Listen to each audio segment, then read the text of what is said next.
What's up guys, my name is Ace, and today we're going to be talking about the #1 issue that I still have with Call of Duty Vanguard's multiplayer, and this is the spawn system. For most of the other issues and complaints that I've had with this game since launch, they've been getting worked out or at least improved on, and generally speaking, I'm still having a good time playing Vanguard. Having said this though, spawns are incredibly important to the gameplay, and in my opinion, they are still in a terrible state. And this is the #1 thing that I feel is significantly holding this game back right now. And the reason spawns are so important in a Call of Duty game is this essentially dictates the flow and the pacing of maps, and it can also have a very large impact on the skill gap of the game. So I really want to focus on this topic today and give the best constructive feedback that I can possibly give when it comes to this spawn system.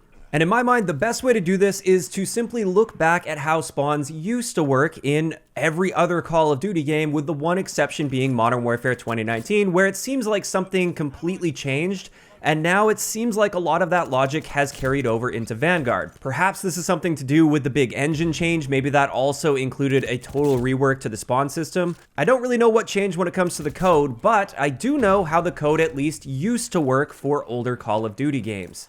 So let's take a look at that, keeping in mind this video is going to be primarily focused around Domination, but there are spawn issues across several game modes. It's just Dom is my preferred game mode that I know the most about. So let's get into how the spawns used to work, and we're going to be using COD World War II as an example because during the life cycle of that game, the spawn code was actually data mined, and we can actually see the variables that are in play as well as their order of importance back in COD World War II. And it's also worth noting this seems to follow suit with most other Call of Duty games, again with the exceptions being Vanguard and Modern Warfare 2019. So let's look at the primary spawn variables for Domination. The #1 most important variable is line of sight. The game is always going to try to avoid spawning you within the line of sight of an enemy or vice versa. Obviously, it is worth noting there are exceptions to this, and it does happen. These are just the general rules that the spawn logic will follow. So #1 is line of sight. #2 is avoid enemy spawn, and this in COD World War II is coded at a 25-meter radius for 6 seconds. So if an enemy player spawned at a point, for the next 6 seconds, it was highly unlikely that any enemy could spawn within 25 meters of that spawn point. Now, of course, a lot of this also doesn't apply to really small maps like Shipment, for instance. That's a totally different beast. We're talking about like the regular maps in the game.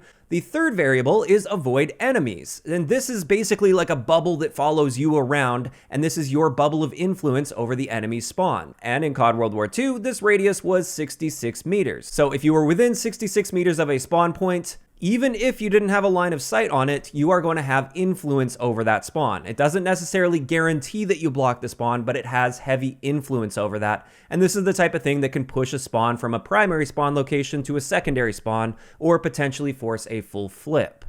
As for #4 for Domination, this is prefer ally dom point. So this means it's going to try to spawn you at a spawn point that is attached to the flag that your team holds, or one of the flags that your team holds, which really doesn't seem to be applying in Call of Duty Vanguard, but we'll get into that in a little bit. After that, #5 is avoid ally death, and this is a similar thing with avoid enemy spawn, where it's a radius as well as a time variable. So with this one, it's unlikely you'll be spawning within 20 meters of a spot where your teammate has died within the past 6 seconds.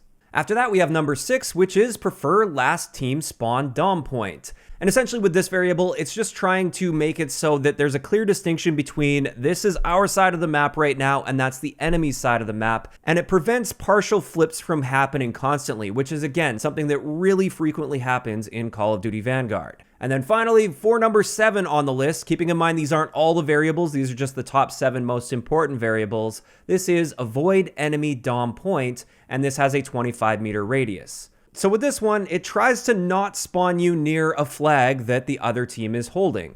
Obviously, that will happen if a full spawn flip is triggered because of all the other variables that take precedent over this. It's just going to make that effort to not spawn you there. So there we go, those are the 7 most important pieces of spawn logic from COD World War II and other older Call of Duty games for Domination. And in Vanguard, it seems like several of these are either missing or they've been significantly downgraded in their priority.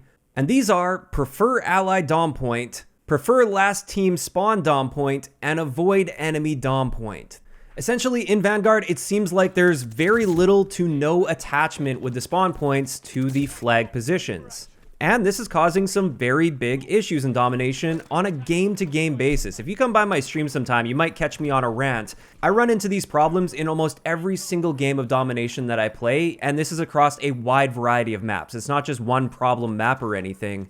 And this big issue that I'm running into is very often I will run into situations where my team only holds one flag in Domination and we're pushing to try and get that second flag, and suddenly the enemy team starts spawning on our one and only flag. So now they're coming from behind us and they're able to actually capture our only flag while we're just stuck in the middle of the map in a sandwich and getting shot in the back by enemies that had no business spawning behind us.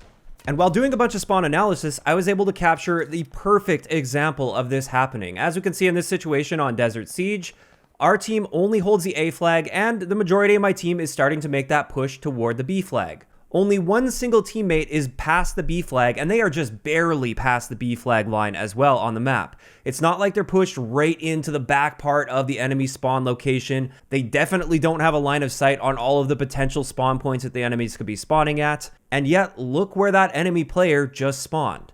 At the A flag behind us on our only flag that we hold. There are tons of safe spawns available behind that player's teammates, and yet, for some reason, the spawn logic thought it was a good idea to spawn this player at A.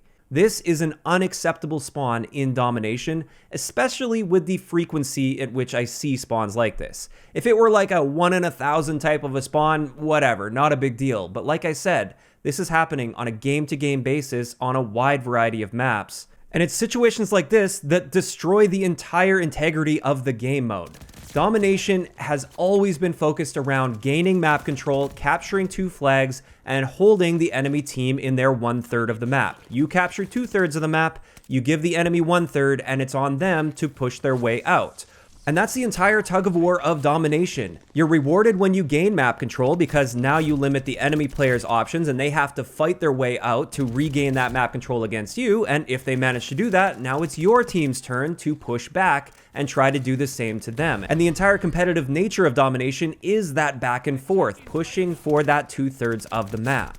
Obviously, if you push too far into their side of the map and you start blocking off all of their spawn points, or if you touch their flag, for instance, then at that point, a spawn flip should absolutely occur. Otherwise, you run into really exploitable spawns. And that's not what we want to see. We want relatively predictable and controllable spawns, but not exploitable spawns. And there is a fine line, and I get that it's not easy to find that balance. But usually this balance is found within the first month or 2 of a game's life cycle, and we are well beyond that at this point, with no apparent improvements in this area.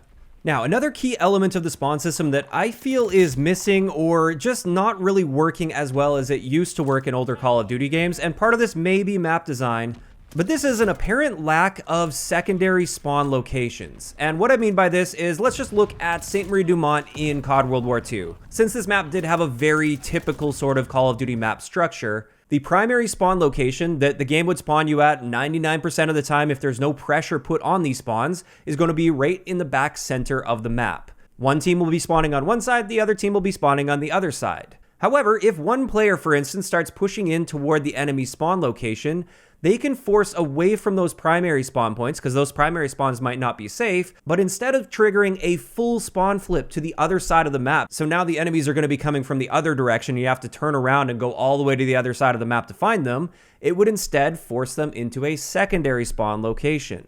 And these secondary spawns provide great relief so that one player doesn't force a full spawn flip, causing absolute chaos with the spawn system. Instead, with that extra relief, one player can sort of push the spawns around a little bit within their side of the map, while still maintaining their side of the map. So in my opinion, these are the 2 biggest key areas of Domination, at least in Vanguard, that are straight up missing. There seems to be no apparent attachment to the flags, the spawns flip way too easily, and on many of the maps at least, there just aren't very many viable secondary spawn areas that they can push to, which often means one single player pushing just barely past the 2/3 mark can trigger a full spawn flip and get all their teammates shot in the back. So this destroys map control, which is a huge part of this skill gap of Call of Duty, being able to read that big picture, understanding the limits of how far you can push and when that spawn flip will be triggered. And since it's triggering constantly, you might get the odd enemy that'll spawn behind you, but then the rest immediately start settling back in on their side, and now you're sandwiched, you're getting shot from multiple angles.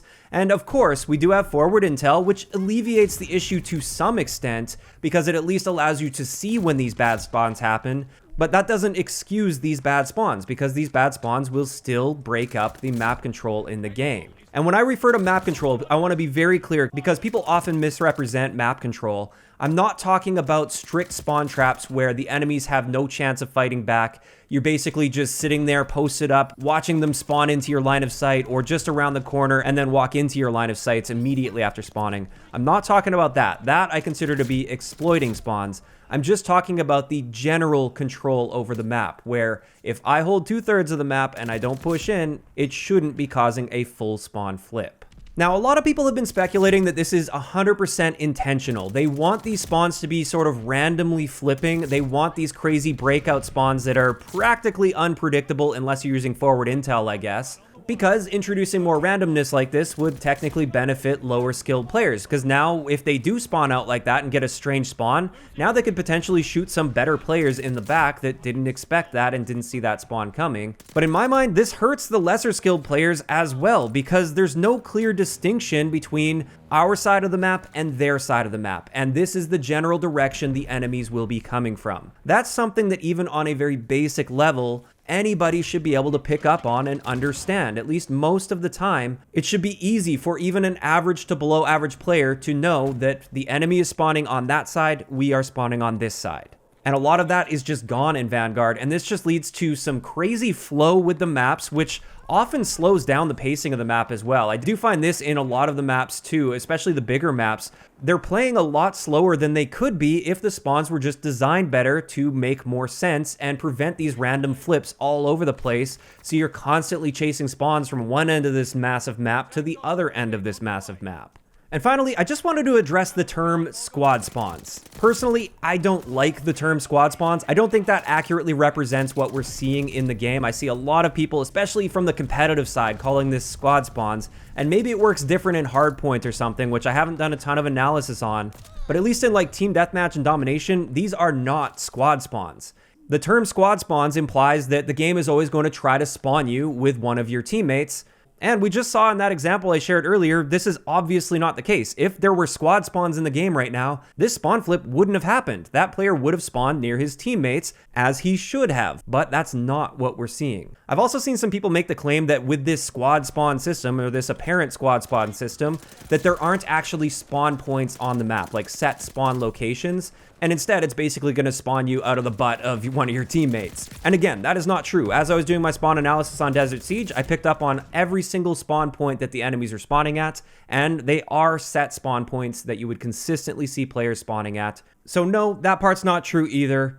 I don't like the term squad spawns. I don't like that it implies something that isn't actually matching the real behavior of the spawns in the game. But I do often agree with the people that are quoting squad spawns. Whatever system they currently have in place is terrible, and I would love to see them revert to a more traditional Call of Duty spawn system, just like we saw even last year with Cold War. Treyarch really seems to know what they're doing when it comes to spawns, because the Cold War Domination spawns were generally great. They worked exactly how you'd expect them to work, and map control was actually a thing, and I felt rewarded for playing the objective properly in Domination, unlike in Vanguard. But with that, those are just my thoughts and my feedback when it comes to the spawn system in Call of Duty Vanguard, primarily relating to Domination, but a lot of this applies to other game modes, even Team Deathmatch, for instance. I'd like to hear from you guys in the comment section below, though. What do you think about the current state of the spawns in Call of Duty Vanguard? Do you think it's fine as it is, or do you agree with me? Do you think whatever system they have in place needs a massive rework? If you enjoyed the video, a like rating is always appreciated, and don't forget to subscribe for more if you haven't already. I'll talk to you guys next time.